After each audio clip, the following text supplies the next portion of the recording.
Attention, il faut toujours noter que les propos et points de vue exprimés par les invités ne nous représentent pas nécessairement. Merci.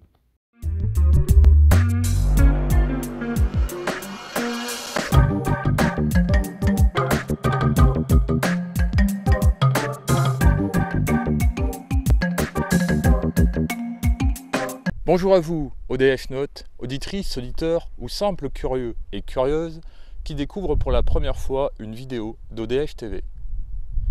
Bienvenue dans cette nouvelle édition de Matin OVNI, mais passons dès à présent au sommaire détaillé de cette édition.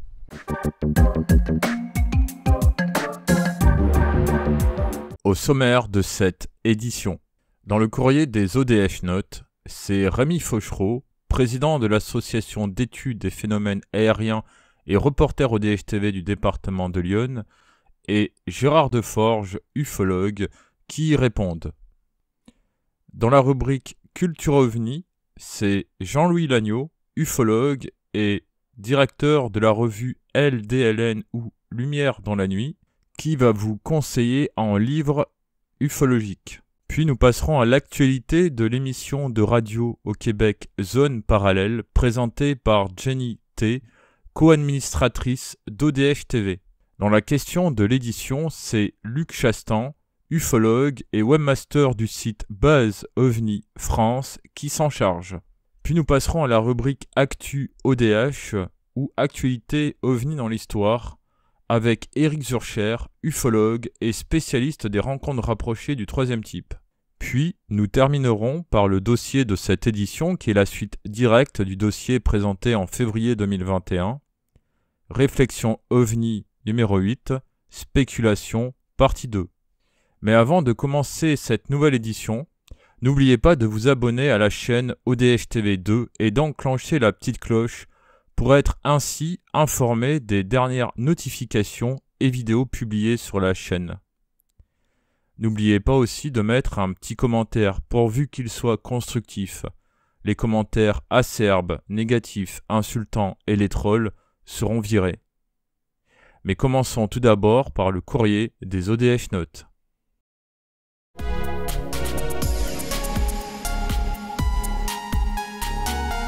Est-ce que le réchauffement climatique a une incidence sur les observations ? Le réchauffement climatique, disons que par rapport aux années 50, etc., serait, disons, plus qu'assez récent, quoi, hein, assez récent. Moi, depuis les réchauffements climatiques, j'ai toujours continué à avoir des observations. Mais par contre, j'ai pas eu de grandes vagues. J'ai pas eu de grandes vagues comme en 54, comme dans les années 70, etc. Mais j'ai pas, dans Lyon en tout cas, dans Lyon, j'ai pas eu de grandes vagues dans les années. Est-ce que le réchauffement climatique a une incidence sur les observations? Moi personnellement, je n'ai aucun élément de réponse. Ah c'est clair, aucun.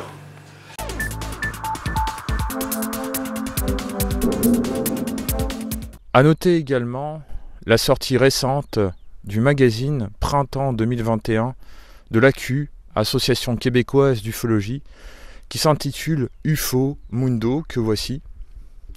Vous pouvez le télécharger gratuitement sur leur site internet.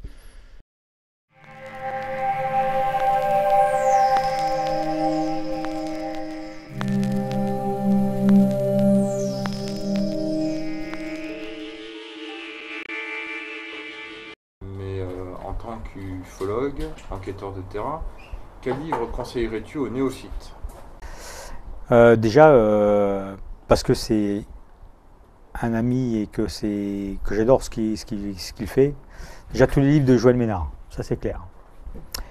Les premiers livres de Jean Sider, qui sont super intéressants aussi.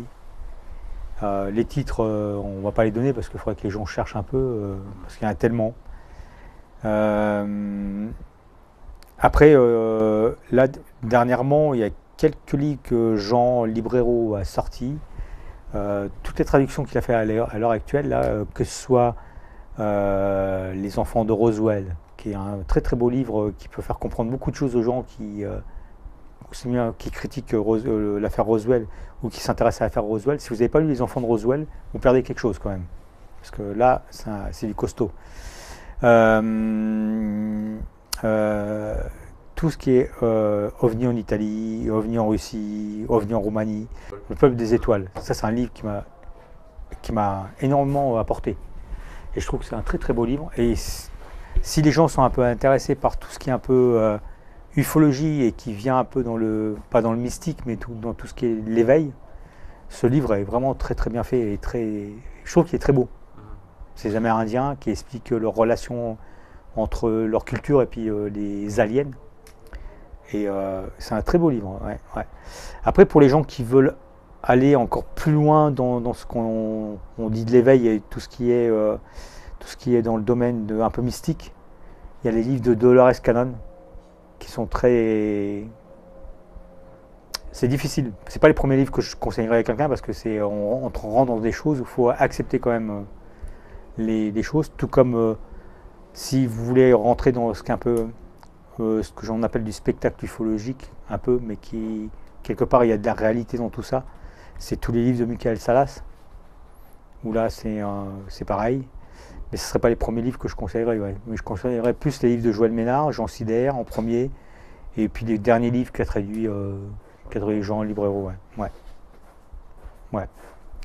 Après, pour ceux qui veulent s'intéresser à l'évolution de l'ufologie, allez chercher les vieux livres de Aimé Michel, je ne vais pas dire qu'ils sont vieux non plus, les livres de Parmentier, Bousquet, tous ces gens-là qui ont fait beaucoup de recherches et qui expliquent un peu l'histoire de l'ufologie aussi à travers, comme Manuel Virotte, qui a écrit 2 livres intéressants. Ouais. Je vous remercie d'ailleurs pour ses corrections et d'autres choses. Je tiens également à vous informer la sortie récente d'un livre traduit par Jean Librero, interviewé dernièrement sur ODH TV 2, qui a sorti ce livre, OANI en Russie, objets aquatiques non identifiés en eau russe et internationale, de Paul Stonehill et Philippe Mantel. Donc vous pouvez retrouver cet ouvrage sur le site de Jean Librero, Flying Disc France, les liens sont affichés en dessous de cette vidéo. Mais attendez un petit peu, car les éditions Flying Disc France ont publié dernièrement cet ouvrage, Contact OVNI au Brésil. Je tiens à préciser que ce livre est assez gros, il fait 467 pages et des poussières.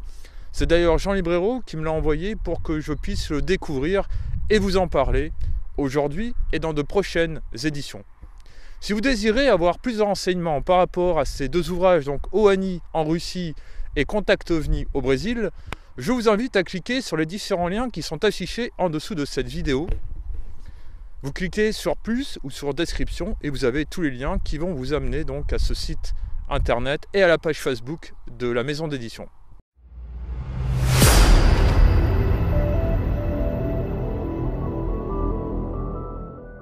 Je tiens à rappeler que les émissions Zone Parallèle ne traitent pas que d'ufologie, mais aussi de phénomènes paranormaux, des faits insolites et étranges, des conspirations et de cryptozoologie.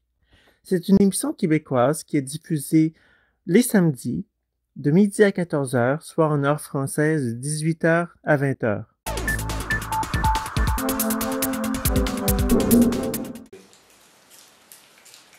Est-ce que l'ufologie serait un effet de mode? Tant que, si on t'en parle à la télé, si on t'en parle dans les médias, ben les gens vont bouffer de l'ufologie et vont s'y intéresser. Et les médias n'en parlent pas, ça n'intéresse pas les gens. À un moment, j'avais remarqué justement que j'avais des pics de connexion après certaines émissions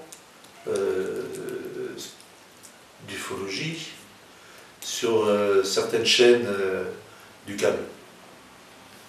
Et regarde, tu vas voir, tu as des pics à ce moment-là. Parce que les gens sont allés voir le truc sur le câble, enfin sur le câble, non c'est plus le câble, hein, mais sur les chaînes de la TNT, ils ont vu cette émission et sur internet ils essayent de trouver, de se renseigner. Et là tu as des pics à ce moment-là, de vue.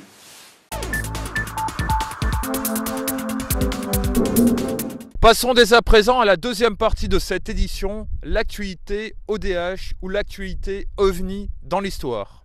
Des ufologues, des chercheurs, des passionnés ou ufophiles vont vous présenter une affaire auquel ils ont enquêté, auquel ils se sont intéressés dans le monde. C'est parti.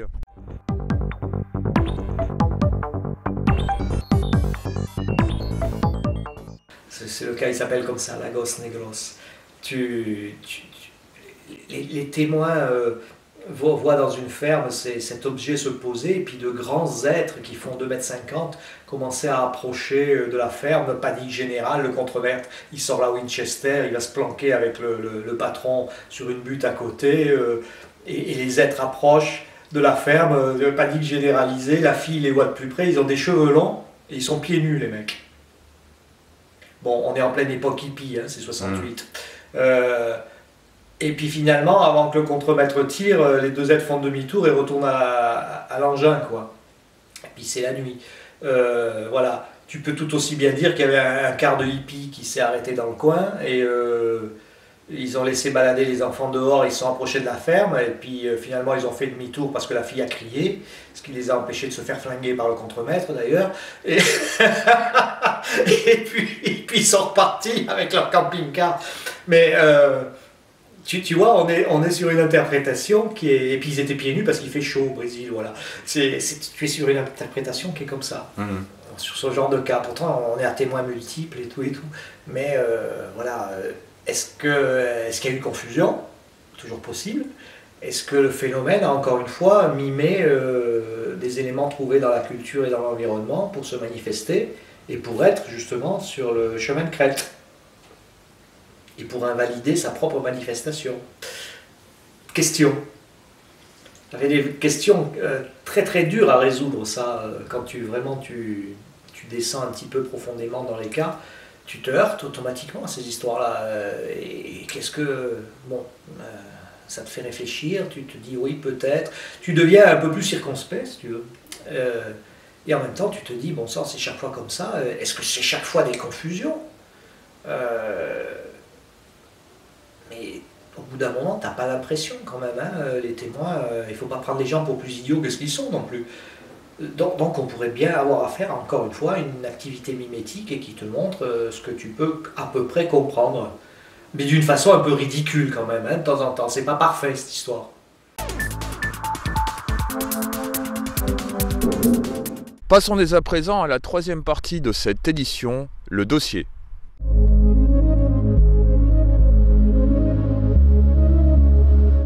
Au cours de l'édition de février 2021, de Matin OVNI, je vous avais partagé un dossier sur réflexion OVNI numéro 8, spéculation autour du dit phénomène OVNI, quoi que ça puisse être. Donc bienvenue à la deuxième partie de ce dossier, rassemblant des ufologues, des chercheurs, des veilleurs, de n'importe quelle tendance.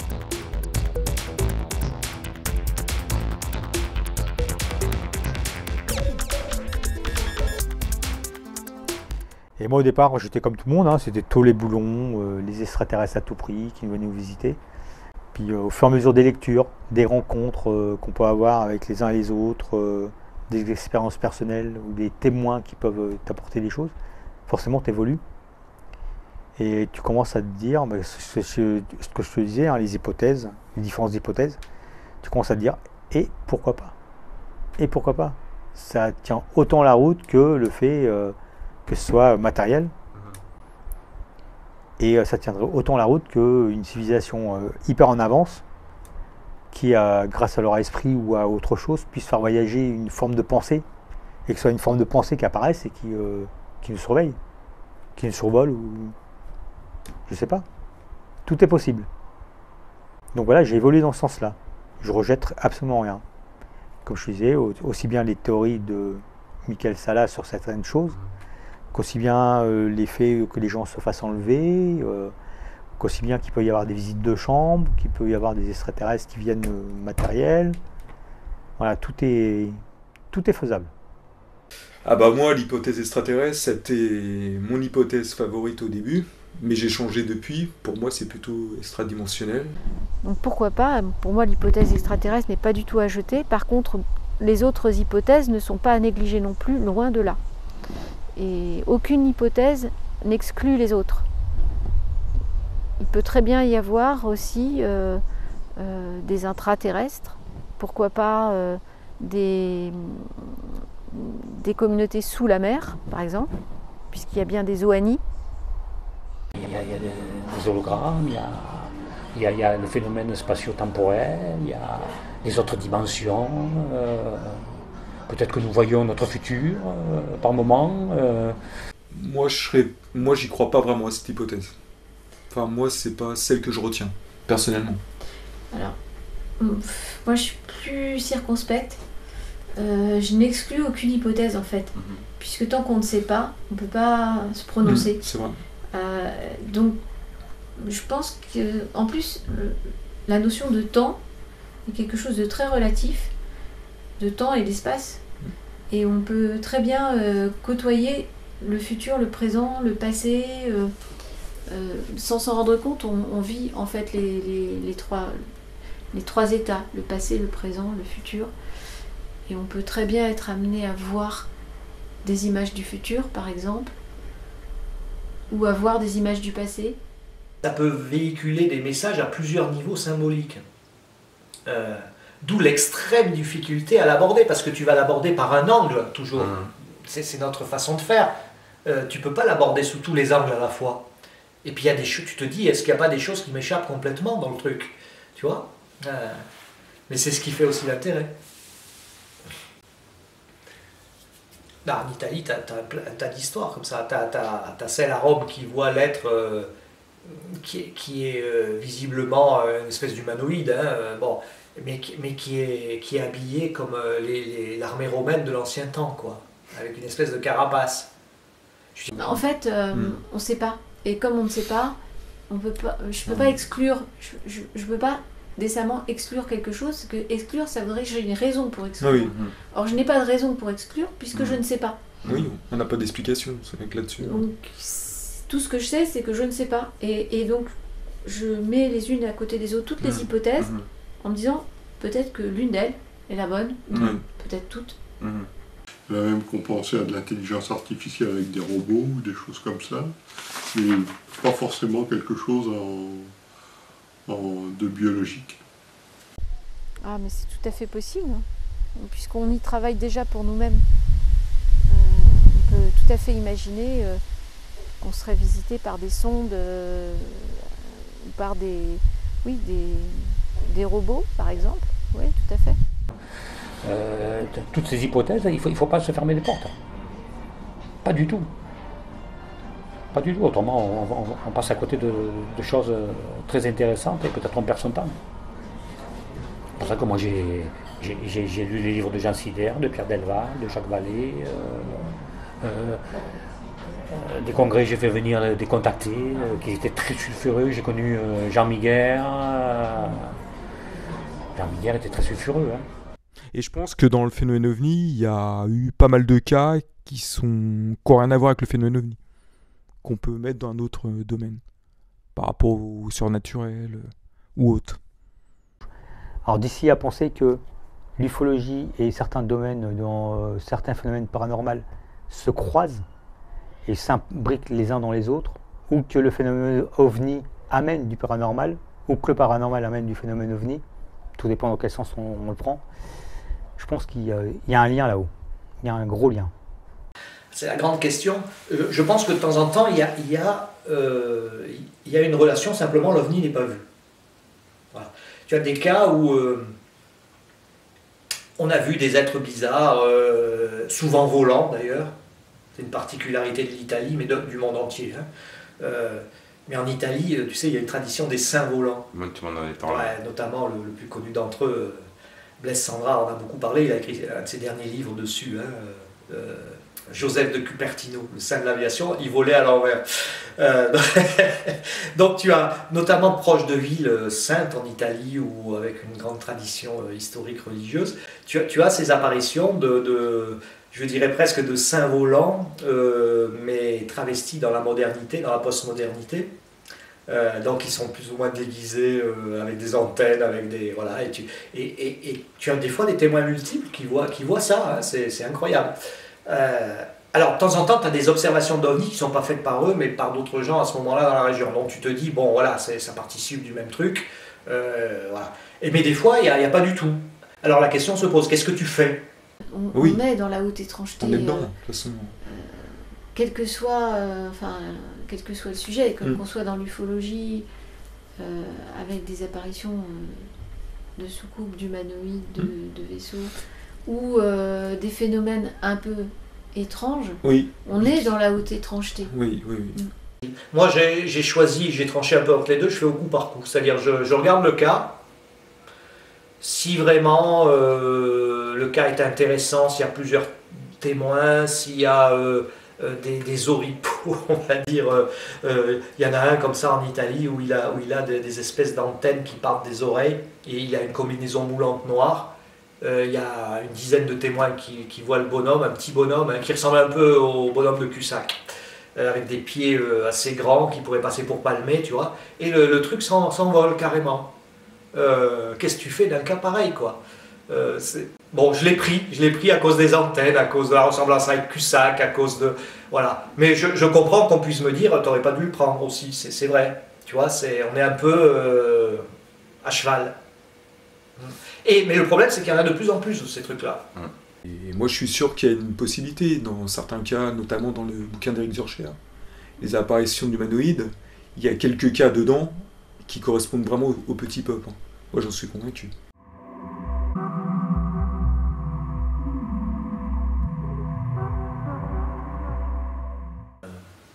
Alors après, tu peux établir des relations. Tu as par exemple des individus comme à San Giorgio qui reçoivent au bois des Pranes, effectivement, sauf que là, il les voit de beaucoup plus près. Il y a l'histoire de la faucille qui tente de lui enlever. Or, au bois des Pranes, ils avaient ce bâton recourbé, voilà. Donc tu peux faire des relations hein, comme ça. Mais là, c'était un ancien militaire d'ailleurs aussi, et il ne s'est pas laissé faire. Ils lui ont pas enlevé la faucille, ils l'ont paralysé à moitié. Mais il n'a pas lâché la faucille. Hein. Et d'ailleurs, ils sont partis voyant que ça n'aboutissait pas. Et c'est là qu'il a réussi un peu à les suivre. Et dans le champ d'à côté, les sorties du bois, il y avait un ovni. Quoi. Ils sont partis en soucoupe, les deux mecs, qui étaient pieds nus quand même. Hein, avec de l'endoigt et des ongles et des griffes au bout. Des pieds nus. Ils sont partis dans la soucoupe. Faut le faire quand même. Mais là, ça peut faire penser aussi à des démons. Ah, ben là, lui-même les a appelés des démons. Pour lui, c'était des démons au départ. Lui, c'est un paysan, voilà. Évidemment, qu'est-ce que tu veux appeler ça autrement? De grandes oreilles, une gueule à faire peur, des cicatrices partout, et les doigts crochus avec des ongles très longs, et pareil aux pieds nus.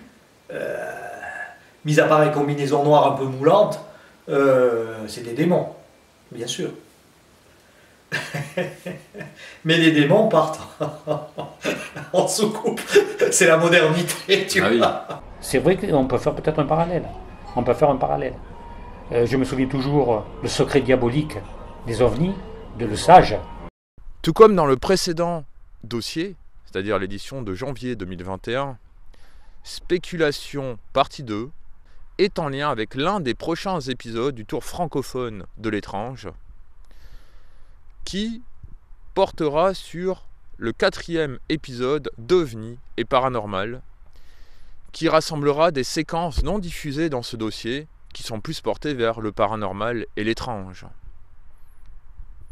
Les liens seront affichés en dessous de cette vidéo, et un rappel se fera au cours de cet épisode en question. Après, moi j'aimais bien la théorie aussi de la planète qui était un être vivant à part entière, et qui en fait, ça c'était comme des signes qu'elle nous a envoyés et pour qu'on prenne conscience qu'il y avait peut-être autre chose. Voilà. Alors peut-être c'est une autre espèce vivante. On croit qu'on est qu'on a découvert toutes les espèces vivantes, peut-être c'est une espèce vivante qui est au-dessus de nous, qui nous supplante, et à qui on sert un peu de, je sais pas, par rapport au... j'aimais bien la théorie que les émotions humaines, en fait, servaient de nourriture à cette forme d'intelligence qui serait là et qui nous montre de temps en temps des observations qu'on ne comprend pas.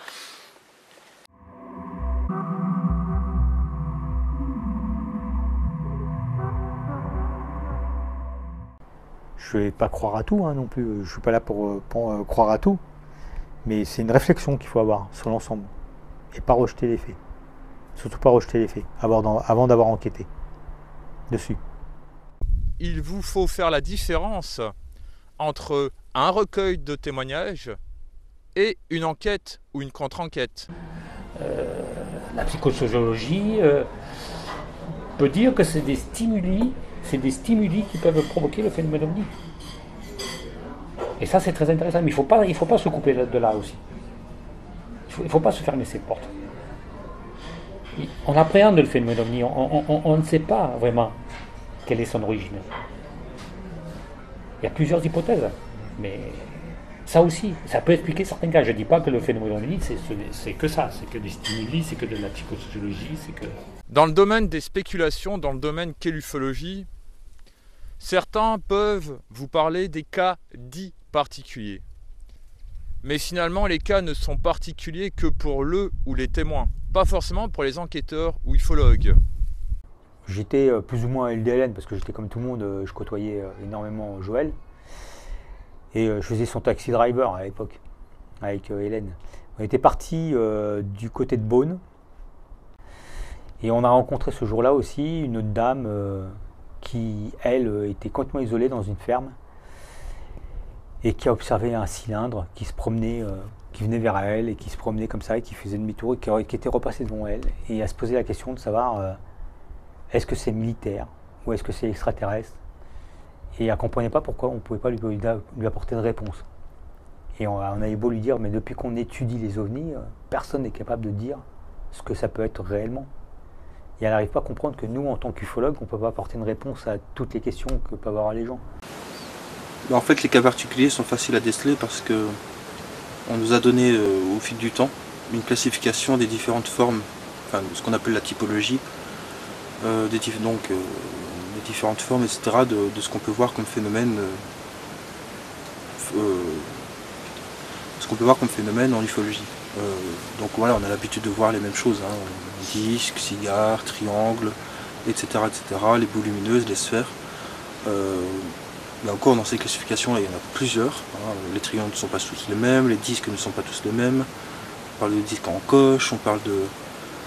Il y a des dômes, voilà, il y a plein de choses comme ça, ou alors il y a des triangles superposés, il y a plein de trucs. Il y a des cigares qui ne sont pas forcément à l'horizontale, ils sont aussi à la verticale, des formes de tonneaux, enfin il y a plein de choses. Il y a même des formes de croissance, ce genre de choses. Et pour les formes particulières,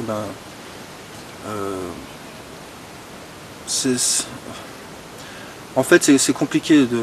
Je crois que c'est des questions difficiles parce que c'est compliqué de donner un avis. Parce que c'est du cas par cas en fait. Je pense que on peut seulement donner une appréciation de ces cas seulement dans le cadre des enquêtes. On ne peut pas donner franchement une appréciation bien spéciale en fonction de tout ça. Comme je le dis, c'est simplement au cas par cas, quand on fait une enquête, à ce moment-là, on peut, c'est en fonction du témoin déjà, en fonction de ses conditions d'observation, de l'endroit, c'est en fonction de tout. Donc il faut voir tous les paramètres, étudier tous les paramètres pour donner un avis sur ces cas particuliers. Comme ODH TV parle de toutes les opinions, de toutes les hypothèses, de tous les courants de pensée, il y aura à l'avenir un épisode d'Ovi les méprises, réflexion Ovi, spéculation. C'est-à-dire, nous parlerons des corrélations beaucoup trop rapides qu'il y a des fois dans le domaine, avec l'intervention de nombreux ufologues, c'est-à-dire des gens qui sont plus spécialisés dans les méprises que dans les ovnis. Ou des phénomènes tout à fait naturels. Ça peut être des explications aussi. Notamment dans le bouquin de Charles Fort, le livre des damnés, il y avait pas mal de phénomènes comme ça, et c'était des phénomènes naturels en fait. Et par la suite, au fil des temps, on a trouvé des explications. à certains phénomènes. Bon, il y en a plein qu'on n'a pas l'explication. Et voilà, bon, il y a des phénomènes naturels aussi que la science n'arrive pas encore à appréhender.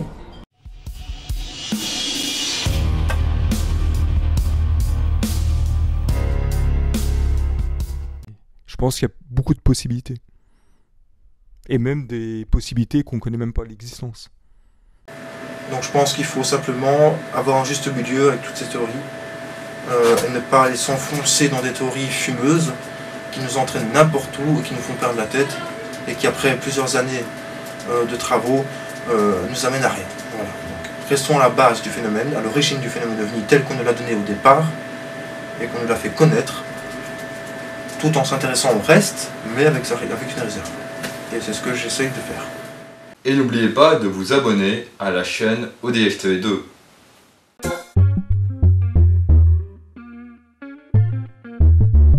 Voilà, c'est la fin de cette édition. Je tiens à remercier toutes les personnes qui nous ont aidés à faire cette vidéo, mais également les membres de l'équipe d'ODFTV, Jean-François Primo, reporter du Québec, mais également président de la DIPAN. Aussi Carole Lozé, animatrice de l'émission Zone Parallèle à la radio CJMD 96.9 Lévis, Québec. Les amis d'ODFTV, mais également vous autres, auditrices et auditeurs d'ODFTV. Soyez très vigilants, n'oubliez pas votre appareil photo numérique muni d'une bonnette à réseau de diffraction, la station météo, et à très bientôt sur les routes ufologiques en France et en Europe et dans le monde sur ODFTV. Au revoir.